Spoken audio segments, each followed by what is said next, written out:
April 14th, 1944. The sky above Rabaul hung thick with humidity and the smoke of burning aviation fuel. Lieutenant Commander James Swett pulled his F4U Corsair into a climbing turn, watching a zero spiral toward the jungle canopy below. His sixth kill of the day. The bent-wing bird beneath him roared with 2,800 horses of fury, the Pratt and Whitney R 2,800 Double Wasp, pushing him upward at nearly 3,000 feet per minute. The Zero, despite its legendary maneuverability, simply couldn't follow. But in a tent 11,000 miles away at the Naval Aircraft Factory in Philadelphia, an engineer stared at performance reports with growing frustration. If you're enjoying this deep dive into the story, hit the subscribe button and let us know in the comments from where in the world you are watching from today. The Corsair was winning, certainly. It was faster than the Zero. It could dive away from any fight. At altitude, it dominated. Yet the data revealed something that gnawed at him. Between 10,000 and 20,000 feet, in that crucial middle altitude where most Pacific dogfights occurred, the Corsair's climb rate advantage over the Zero wasn't overwhelming. It was adequate, survivable, but not spectacular. What if, he wondered, they could make it spectacular? The question that would consume American aeronautical engineers in mid-1944 wasn't whether the Corsair could beat the Zero. By that point in the war, American pilots had learned the Thatch weave, the high-speed diving attack, and every other tactical maneuver designed to exploit the Corsair's strengths while avoiding its weaknesses. The Americans had cracked the code of how to fight the Zero and win. The question was something far more ambitious. Could they make the Corsair so dominant at altitude that Japanese fighters wouldn't stand a chance? The answer appeared to lie not in fundamental aerodynamic redesign, not in a completely new aircraft, but in a modification to the very heart of the machine, its power plant. Specifically, in the way air was forced into that power plant at altitude. This is the story of how American engineers attempted to transform the already formidable Corsair into a high-altitude interceptor that could climb faster than anything in the Pacific sky. It's the story of the XF4U-3, the turbo-supercharged Corsair that almost changed the war in the Pacific. And it's the story of why, despite its promise, this remarkable machine never made it beyond the experimental stage. To understand why engineers became obsessed with wringing more high-altitude performance from the Corsair, you must first understand the peculiar nature of air combat in the Pacific theatre. Unlike the European theatre, where P-47 Thunderbolts and P-51 Mustangs duelled with Messerschmitts and Fokker-Wulfs at altitudes exceeding 30,000 feet, Pacific air combat typically occurred much lower. Island-hopping campaigns, carrier operations, and close air support missions meant most engagements happened between 10,000 and 20,000 feet. In this altitude band, the Corsair enjoyed advantages, but they weren't overwhelming. Its mechanical two-stage supercharger, standard equipment on the R2800-8 engine, maintained good power output up to about 20,000 feet. But there was room for improvement. Significant room. The Mitsubishi, a 6M0, the primary opponent for Corsair pilots throughout most of the war, was a study in deliberate compromise. Its designer, Jiro Horikoshi, had been given an impossible task: create a carrier-based fighter with exceptional range, excellent maneuverability, and enough firepower to destroy American bombers. The solution required sacrifice. The Zero carried no armor protection for the pilot. Its fuel tanks weren't self-sealing. Its airframe, constructed primarily of aluminum alloy, was extraordinarily light but structurally fragile. These compromises gave the Zero its legendary turning ability and its stunning range of over 1,900 miles. But they also created vulnerabilities that American pilots learned to exploit ruthlessly. A single burst of 50 caliber rounds into a Zero's wing root would often result in catastrophic fuel tank fires. The lack of armor meant Zero pilots couldn't survive hits that a Corsair pilot would shrug off. Yet in one crucial metric, the Zero remained competitive even late in the war: climb rate. The A6M5, the variant most commonly encountered by Corsair pilots in 1944, could climb at approximately 3,000 feet per minute under optimal conditions. The F4U Corsair, with its R2800-8 engine, climbed at roughly 2,900 feet per minute. In a prolonged climbing duel, these similar climb rates meant a Corsair couldn't simply point its nose skyward and leave a zero behind. The American pilot had to think tactically, using superior speed to gain altitude in a zoom climb after a dive, then converting that altitude back into speed before the zero could catch up. It worked, but it required skill and careful energy management. What if it didn't have to be that complicated? What if a Corsair could simply point up and climb away from any zero, at any altitude, under any circumstances? The solution seemed obvious: turbo supercharging. The distinction between supercharging and turbo supercharging is crucial to understanding what came next. Both systems serve the same fundamental purpose: compressing intake air so the engine can burn more fuel and produce more power at high altitudes where air density decreases. But they accomplish this goal through radically different mechanisms. A mechanical supercharger, like the two-stage unit fitted to standard Corsairs, is driven directly by the engine's crankshaft through a gear train. This elegant simplicity comes with a cost. The supercharger itself consumes engine power to operate. At sea level, where air is already relatively dense, running a supercharger can actually reduce net power output because the energy required to drive the compressor exceeds the benefit gained from compressing already dense air. As altitude increases and air density drops, the supercharger becomes increasingly beneficial, but it never entirely escapes this parasitic power loss. A turbo supercharger, or simply turbocharger, offered a theoretically superior solution. Instead of being driven by the crankshaft, a turbocharger is powered by exhaust gases. The engine's exhaust spins a turbine, which in turn drives a compressor that forces air into the intake manifold. Because it scavenges energy that would otherwise be wasted through the exhaust pipes, a turbocharger extracts performance from the engine without the mechanical parasitic losses of a gear-driven supercharger. The Republic P-47 Thunderbolt demonstrated the potential of turbo supercharging brilliantly. Its massive R2800 engine, the same basic power plant as the Corsair, was equipped with a General Electric turbo supercharger that allowed it to maintain full power output up beyond 30,000 feet. At those altitudes, the P-47 was a beast, outclimbing and outrunning nearly everything the Luftwaffe could put in the sky. Why not simply apply the same solution to the Corsair? The answer lay in the brutal mathematics of aircraft design. Every modification creates cascading consequences. Every addition of weight must be justified by performance gains. Every increase in complexity introduces new failure modes. The P-47's turbo supercharging system wasn't just an engine modification, it fundamentally shaped the entire aircraft's design. The P-47 was enormous. With a fully loaded weight exceeding 17,000 pounds, it was one of the heaviest single-engine fighters of the war. Much of that weight came from the turbo supercharging installation. The General Electric CH-5 turbocharger itself weighed several hundred pounds, but the real weight penalty came from everything surrounding it: the ducting to route exhaust gases from the engine to the turbine, the intercooler to reduce intake air temperature after compression, the oil system to lubricate and cool the turbocharger's bearings, and the complex controls to regulate boost pressure. All of this hardware had to go somewhere. In the P-47, it went into the rear fuselage, creating that characteristic barrel-shaped profile. The cockpit was moved forward, nearly sitting atop the engine, giving P-47 pilots exceptional forward visibility, but creating a fuselage so long it required a massive vertical stabilizer to maintain directional stability. The Corsair, by contrast, was a tightly packaged design optimized around its mechanical supercharger. Its distinctive inverted gull wing, far from being merely aesthetic, served multiple engineering purposes. The bent wing allowed the landing gear to be shorter and lighter, while still providing adequate prop clearance for the massive 13-foot, 4-inch propeller. The wing's shape placed the engine oil coolers and supercharger intakes in optimal positions within the wing root.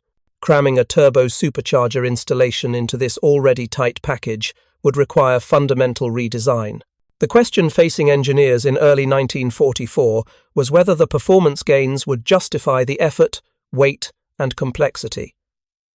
Initial projections were encouraging. A turbo-supercharged Corsair, engineers calculated, could potentially reach maximum speeds exceeding 470 miles per hour at altitudes above 25,000 feet. Climb rates at altitude would increase dramatically. Time to 20,000 feet could potentially be reduced from the standard 6.5 minutes to under 5 minutes. At 30,000 feet, where mechanical superchargers struggled to maintain power, a turbo-supercharged Corsair would theoretically still have abundant power available. On paper, it looked transformative. In metal, things would prove far more complicated. The modification program that would become the F4U began not with grand pronouncements or massive contracts, but with quiet conversations between Navy Bureau of Aeronautics engineers and Chance Vought technical staff. By early 1944, the production Corsair program was hitting its stride. Vought, Goodyear, and Brewster were collectively producing hundreds of F4Us monthly. The aircraft had proven itself in combat. It was faster than the Zero, more heavily armed, better protected, and capable of absorbing punishment that would destroy a Japanese fighter. But the war was far from over. Intelligence reports indicated that Japan was developing new fighter aircraft to replace the aging Zero. The Kawanishi N1K Shiden and the Nakajima Ki-84 Hayate represented the next generation of Japanese fighters, with heavier armament, better protection, and critically improved high-altitude performance. If American fighters were to maintain their qualitative edge, they needed to keep evolving. The decision was made to convert 3 F4U-1A airframes to experimental turbo-supercharged configuration. These aircraft, bearing bureau numbers 02157, 17516, and 49664, would test the feasibility of adapting the Corsair for high-altitude interception. The engineering challenge was immense. The R2800-16 engine, selected for the installation, featured provisions for exhaust-driven turbo supercharging, but integrating this system into the Corsair's compact airframe required creative solutions to problems of space, weight, and cooling. The most visible modification was the addition of a large blister under the fuselage, just forward of the wing's trailing edge. This blister housed the turbocharger unit itself, a complex assembly of turbine, compressor, bearings, and control systems. Ducting had to be routed from the engine's exhaust ports through the narrow confines between fuselage frames to the turbocharger inlet. Additional ducting carried compressed air from the turbocharger outlet back to the engine intake, with an intercooler positioned in the airstream to reduce charge temperature and prevent detonation. The weight penalty exceeded initial estimates. The complete turbo-supercharging installation, including ducting, controls, and reinforced structure to handle the loads, added over 400 pounds to the aircraft's empty weight. This was weight that couldn't be used for fuel, ammunition, or armor. Every pound added to an aircraft's weight reduces its performance in some dimension: acceleration, climb rate, turn rate, range. The turbocharger installation had to provide performance gains substantial enough to justify this penalty. Ground testing began in late 1943. The first engine runs revealed immediate problems: turbocharger bearings, spinning at speeds exceeding 30,000 revolutions per minute, required precise lubrication at carefully regulated temperatures and pressures. The oil system adapted from P-47 experience worked, but barely. Bearing failures occurred with distressing frequency during the test program, each failure requiring turbocharger removal, disassembly, inspection, and reinstallation, a process consuming days of shop time. Exhaust ducting proved problematic as well. The high-temperature gases flowing from engine to turbocharger rapidly degraded the steel tubing. Thermal expansion caused joints to leak. Leaked exhaust gases, besides representing wasted energy that should have been driving the turbine, created fire hazards in areas containing fuel lines and hydraulic plumbing. Despite these teething troubles, ground tests confirmed the system's potential. On a dynamometer, The R2800-16 with turbo supercharging produced substantially more power at simulated high altitudes than the standard mechanical, supercharged engine. At 25,000 feet equivalent, the turbo installation showed a power advantage exceeding 20%. At 30,000 feet, where mechanical superchargers struggled, the turbo-supercharged engine maintained nearly full-rated power. If these gains translated to actual flight performance, the XF4U-3 would revolutionize Pacific air combat. The first flight of XF4U-3 prototype 02157 occurred in April 1944. Test pilot credentials and names from this portion of the program remain incompletely documented in declassified records, but the flight test reports preserved at the National Archives tell a complex story of promise and frustration. Initial low-altitude flights revealed handling characteristics largely similar to standard F4U-1 second. The added weight was noticeable but not crippling. Control harmony remained good. The aircraft was stable in all axes, but low altitude wasn't the test. The real question was high-altitude performance. On the climb to 25,000 feet, the advantages of turbo supercharging became apparent. Above 18,000 feet, where mechanical superchargers began losing efficiency, the XF4U-3's power output remained strong. Climb rate above 20,000 feet substantially exceeded that of standard Corsairs. At 25,000 feet, the XF4U-3 could still climb at over 2,000 feet per minute, a rate that would leave a Zero or a Hayate struggling. Maximum speed at 25,000 feet exceeded initial projections, approaching 460 miles per hour. This was significantly faster than a standard F4U-1's performance at that altitude. The implications for combat were profound. An XF4U-3 could engage an enemy formation at altitude, make a high-speed pass through the formation, then climb away before enemy fighters could effectively counterattack. But then the problems began to multiply. Turbocharger bearing failures occurred not just on the ground but in flight. On one test sortie, the test pilot reported sudden loss of boost pressure accompanied by unusual vibration and rising oil temperature. He shut down the turbocharger system and returned to base on mechanical supercharger alone. Post-flight inspection revealed catastrophic bearing failure the turbine shaft had seized, destroying the bearing assembly and scoring the housing. The turbocharger was unusable, requiring replacement. This wasn't an isolated incident. Over the course of the test program, turbocharger bearing failures occurred repeatedly. Engineers traced the problem to multiple contributing factors. The oil supply system, adapted from P-47 practice, didn't quite match the XF4U-3's installation geometry. Oil flow to the bearings was marginal under certain power settings and altitudes. The bearings themselves, operating at extreme temperatures and speeds, represented the bleeding edge of 1944 metallurgy. A single impurity in the bearing material, a momentary interruption in oil flow, or operation slightly outside temperature limits could trigger a failure. Reliability matters enormously in combat aircraft. A fighter might make one flight per day in peacetime testing. In combat operations, that same fighter might fly 3 or 4 sorties daily, with minimal maintenance time between flights. A system that fails once every 10 flights in testing will fail constantly in operational service. The turbocharger system, as installed in the XF4U-3, was failing far more frequently than once per 10 flights. Engineers worked frantically to improve reliability, modified oil lines, revised bearing materials, tighter manufacturing tolerances. Each change showed incremental improvement, but they couldn't achieve the breakthrough that would make the system truly combat-ready.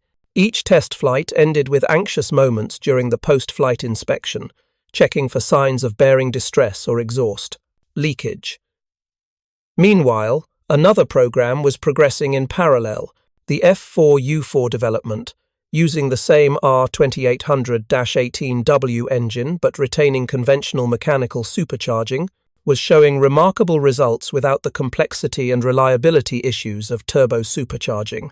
The -18W engine incorporated a more efficient 2-stage supercharger, improved intercooling, and provisions for water methanol injection.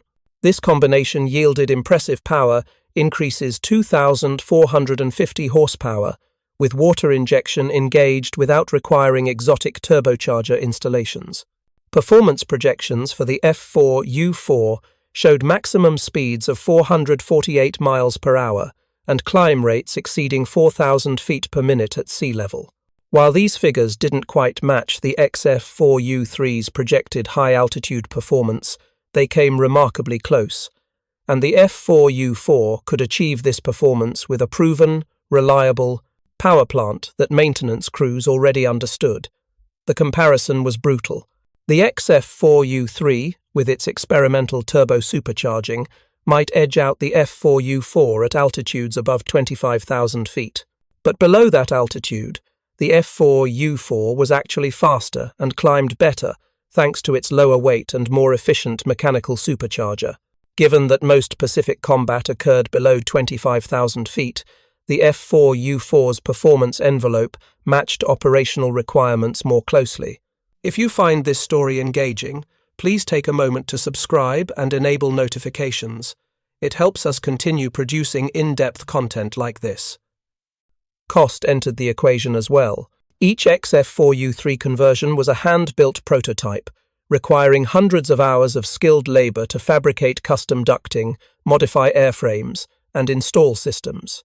The turbocharger units themselves were expensive, complex assemblies requiring careful quality control during manufacture.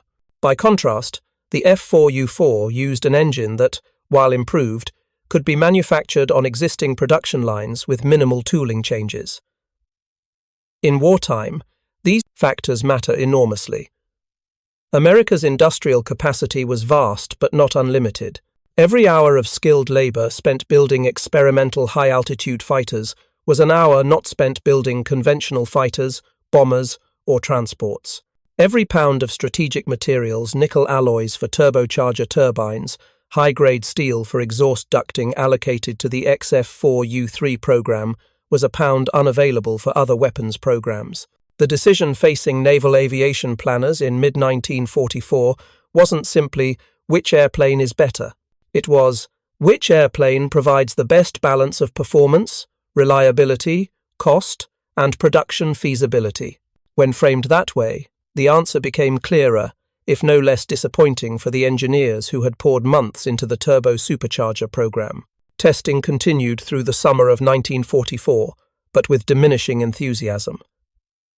Each flight of the XF4U3 prototypes generated data, and that data consistently showed the same pattern. Excellent high-altitude performance, marred by persistent reliability issues, and a weight penalty that degraded low and medium-altitude capabilities. Flight test reports documented specific incidents that illuminate the program's challenges. On one high-altitude test sortie, the pilot climbed to 30,000 feet to evaluate maximum speed at that altitude. The turbocharger was functioning normally, boost pressure was stable, and the aircraft was accelerating through 430 miles per hour when the pilot felt a sudden surge in engine roughness. Exhaust gas temperature spiked, manifold pressure fluctuated. He immediately pulled the power back and initiated a descent. Carefully monitoring engine instruments. The roughness persisted but didn't worsen. He shut down the turbocharger system and completed the descent on mechanical supercharger alone, landing without further incident. Post-flight inspection revealed the source of the problem. A crack had developed in the exhaust manifold where it connected to the turbocharger inlet ducting. Hot exhaust gases were escaping through this crack, creating the back pressure fluctuations that caused the engine roughness. The escaped gases had scorched insulation on nearby fuel lines, a potentially catastrophic situation narrowly avoided. Maintenance crews removed the damaged ducting, fabricated a replacement with reinforced joints, and reinstalled the system. The repair consumed 4 days. This incident exemplified the XF4U3's fundamental challenge. The performance was there. The potential was real, but the system's complexity introduced failure modes that simply didn't exist in conventional installations. A standard F4U1's exhaust system was elegantly simple. 18 exhaust stacks protruding from the cylinder heads, routing hot gases overboard with minimal ducting. If an exhaust stack cracked, the worst consequence was increased noise and a small power loss. The aircraft remained flyable. In the XF4U3, exhaust system failure meant turbocharger shutdown, loss of high-altitude capability, and potential fire hazard. The difference between inconvenience and catastrophe.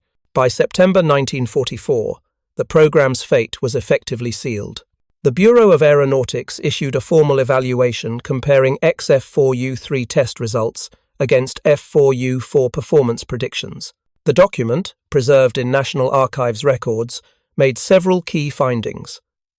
First, the XF4U3 demonstrated superior performance above 25,000 feet, as predicted. Maximum speed at 30,000 feet was approximately 30 miles per hour faster than projected F4U4 performance at the same altitude.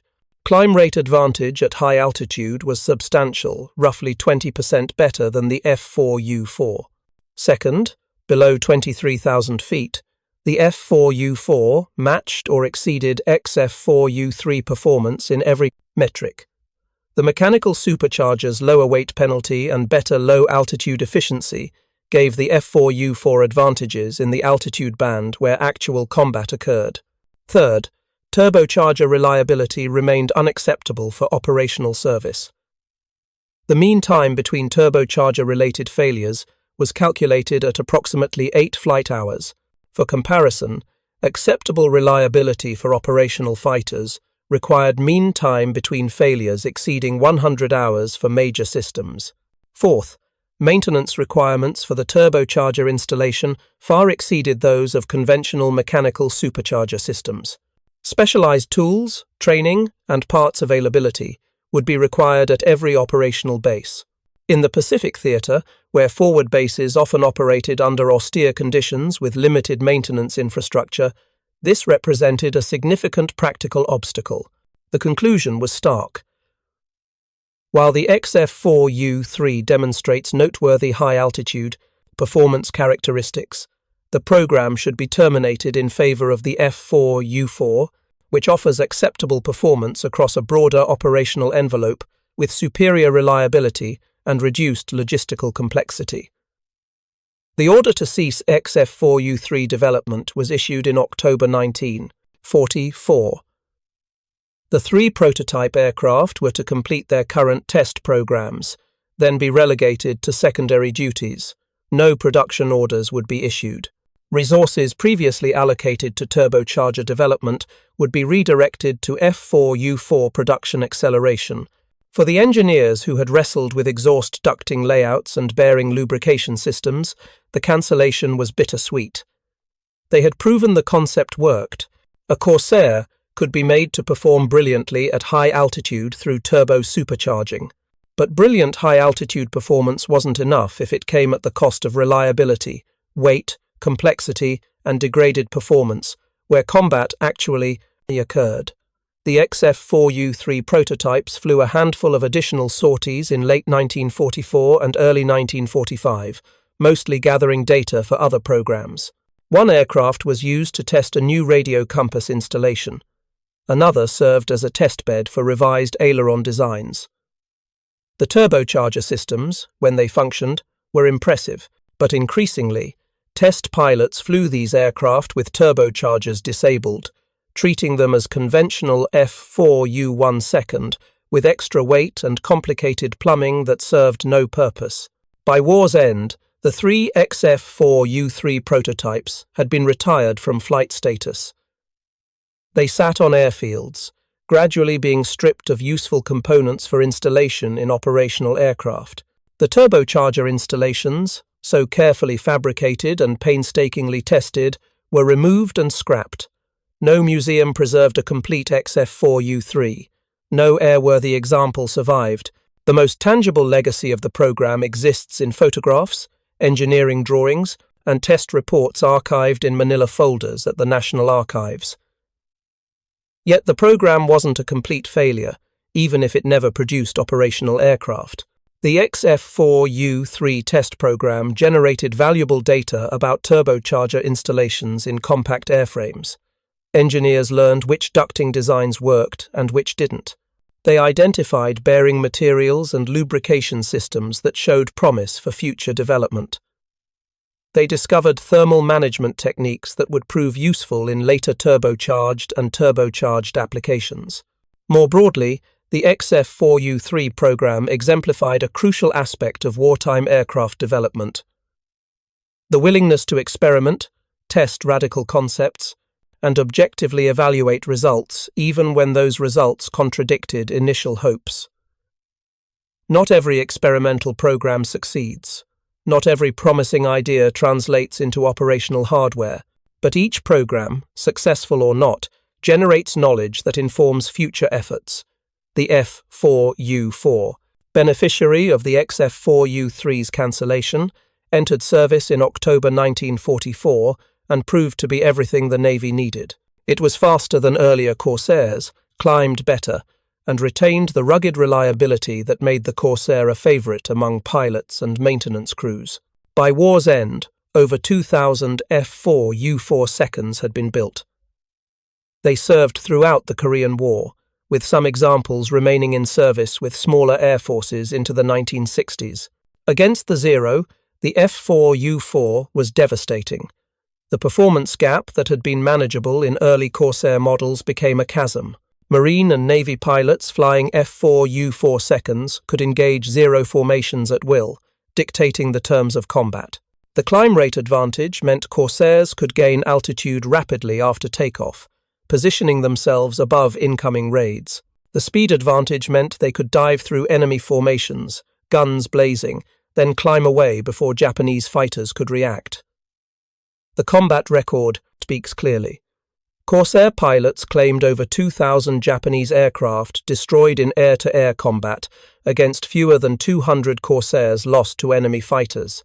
The 11-to-1 kill ratio reflected not just the aircraft's capabilities, but the tactical acumen of American pilots and the increasingly desperate circumstances of Japanese aviation as the war progressed.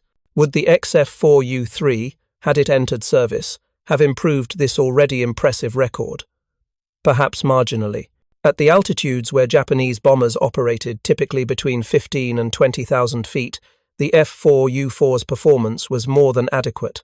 Against Japanese fighters, which rarely operated above 25,000 feet in the Pacific's final year, the XF4U3's high-altitude advantages would seldom have been decisive. The brutal calculus of war demands that resources be allocated where they provide maximum benefit. The turbocharger development effort, redirected toward F4U4 production, helped put more capable fighters in pilots' hands sooner. Every F4U4 built was an aircraft that could make an immediate combat contribution, unlike the XF4U3 prototypes that flew test profiles while operational squadrons needed fighters. In retrospect, the decision to abandon turbo supercharging for the Corsair was correct. The Pacific theater simply didn't require the extreme high-altitude performance that turbochargers provided. The European theater, where high-altitude combat was common, already had the P-47 Thunderbolt filling that role superbly. The Corsair's mission carrier operations, close air support, medium-altitude interception aligned perfectly with the capabilities of mechanical supercharging. Yet there remains something poignant about the XF4U3. It represented the classic American approach to engineering challenges. If something is good, we can make it better. If it goes high, we can make it go higher. The engineers who designed those turbocharger installations weren't content with good enough. They pursued exceptional, even knowing the odds were against them. The story of the XF4U3 ultimately isn't about a mechanic's trick or a revolutionary breakthrough. It's about systematic engineering development, honest performance evaluation, and the wisdom to recognize when excellent high-altitude performance doesn't justify the costs in complexity, weight, and reliability. The Corsair didn't need turbocharging to outclimb the Zero. It managed that feat quite well with conventional mechanical supercharging, tactical superiority, and the skill of the pilots who flew it. Sometimes the most important engineering decisions aren't about what to build, but what not to build. The XF4U3 taught that lesson clearly.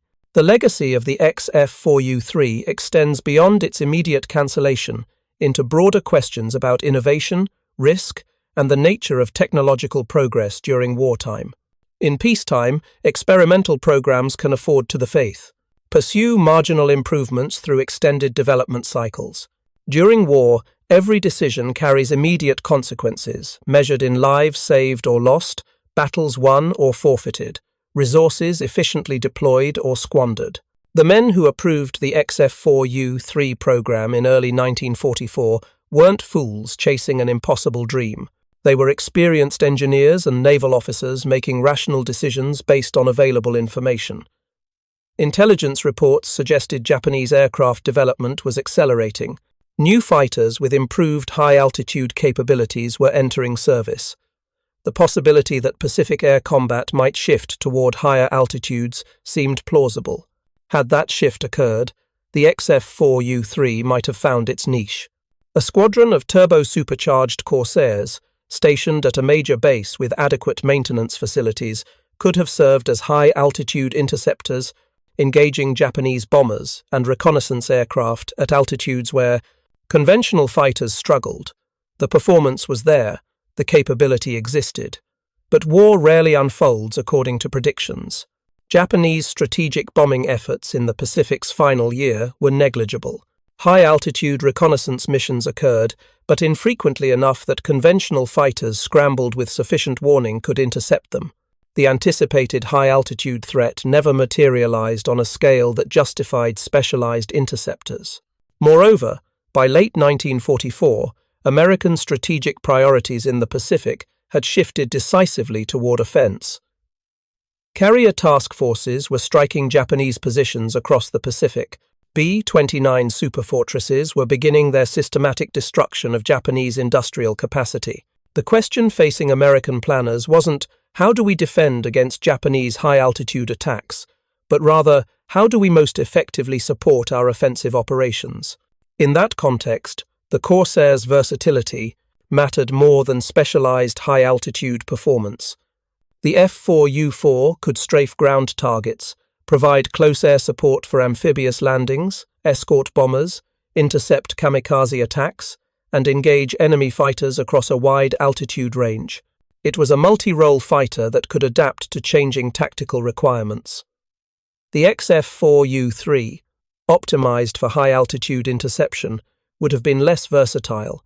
Its added weight reduced low-altitude performance. Its complex turbocharger system required maintenance time that could prevent rapid turnaround between sorties. Its specialized mission profile meant it would sit idle during operations where high-altitude performance wasn't required. Wartime logistics amplify these considerations. Every variant of an aircraft type multiplies the spare parts inventory, training requirements, and technical documentation that must be maintained across thousands of miles of supply lines. A Navy maintaining both F4U4 seconds and XF4U3 seconds in operational service would need separate stocks of turbocharger components, specialized training for maintenance crews, and distinct operational procedures. This complexity propagates throughout the entire support structure. The U.S. Navy's decision to standardize on the F4U4 reflected hard-won wisdom about logistics and sustainability. Better to have one excellent multi-role fighter available in large numbers than two specialized variants with limited interchangeability and doubled support requirements. Interestingly, the Germans faced similar decisions with opposite results. The Luftwaffe fielded numerous specialized fighter variants, optimized for specific altitude bands or mission profiles. The Focke-Wulf TAR-152H was designed specifically for high-altitude interception of B-29 seconds. The Messerschmitt Bf-109G variants included models optimized for low-altitude operations and others for high-altitude combat. This proliferation of specialized types created nightmarish logistics problems that plagued the Luftwaffe throughout the war's final years. American aviation planners studied German experiences and concluded that standardization, even at the cost of some specialized capability, yielded better overall effectiveness. The XF4U3's cancellation aligned with this philosophy. Perhaps the most significant lesson from the XF4U3 program concerns the difference between technical success and operational success. Technically, the program succeeded. The aircraft flew, the turbocharger worked, high-altitude performance exceeded conventional Corsairs. Every technical objective was achieved, at least intermittently. Operationally, however, the program failed to demonstrate that its technical achievements translated into combat advantages sufficient to justify adoption. Operational success requires not just capability, but reliability, maintainability, cost-effectiveness, and alignment with actual combat requirements rather than anticipated ones. This distinction matters profoundly in military procurement decisions. History is littered with technically impressive weapons systems that failed operationally because they were too complex, too expensive, too specialized, or simply didn't match actual combat conditions. The XF4U3 avoided that fate by being cancelled before resources were committed to production. The program's failure was contained, its lessons learned without the waste of building hundreds of aircraft that couldn't be effectively supported in combat. The engineers and test pilots who worked on the XF4U3 contributed to victory even though their specific aircraft never saw combat. Their work refined understanding of turbocharger installations, identified materials and design approaches that worked, and eliminated concepts that didn't. This knowledge informed post-war aircraft development, including jet aircraft, where turbine engines required sophisticated air handling systems that benefited from lessons learned during wartime turbocharger programs. Moreover, the existence of the XF4U3 program served a strategic purpose beyond its immediate technical goals. Japanese intelligence surely knew about American experimental fighter programs through various channels. The possibility that Americans might field high-altitude interceptors with dramatically superior performance would have influenced Japanese planning, perhaps diverting resources toward countering a threat that never materialized operationally. In the final accounting, the Corsair's legend rests not on experimental variants that might have been, but on the thousands of production aircraft that actually flew combat missions. The bent-wing bird earned its fearsome reputation through the actions of pilots like Pappy Boyington, Kenneth Walsh, and hundreds of others who mastered the aircraft's capabilities and exploited them ruthlessly against their opponents. These pilots didn't need turbochargers to outclimb Zeros. They used energy tactics, mutual support, and superior training to dominate the Pacific skies. The F4U4 they flew gave them the tools they needed: speed, firepower, protection, and reliability. Adding high-altitude specialization to that package would have been superfluous gilding on an already golden machine. The story of how one supposed mechanic's turbo trick made Corsairs outclimb every Zero is, in truth, the story of systematic engineering evaluation, revealing that no trick was needed. The Corsair, properly flown, already outclimbed the Zero through conventional supercharging and tactical superiority. The experimental turbocharger installation proved technically feasible but operationally unnecessary. Sometimes the best innovation is recognizing what doesn't need to be innovated. The XF4U3 taught that lesson at relatively modest cost, allowing resources to flow toward the F4U4 that actually won the war. That's not failure, that's wisdom. Thank you for watching. For more detailed historical breakdowns, check out the other videos on your screen now, and don't forget to subscribe.